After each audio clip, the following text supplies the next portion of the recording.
Hallo, mein Name ist Hannes Bichler und ich arbeite in der Abteilung für Revision und Reparatur bei Technoalpin.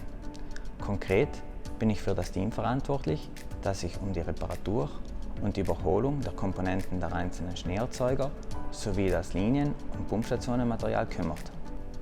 Ich erfasse das Material, wenn es bei uns ankommt, bereite die weiteren Arbeitsschritte vor und koordiniere die Abläufe.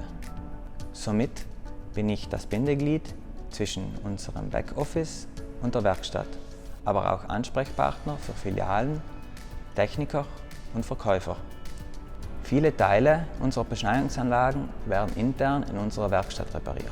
Das umfasst zum Beispiel Pumpen, Ventile, Kompressoren, Schaltschränke, Elektranten und vieles mehr.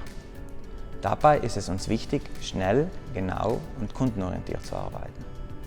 Besonders da wir unsere Produkte ständig weiterentwickeln, müssen wir immer up-to-date sein, um somit die Reparaturzeiten so kurz wie möglich zu halten.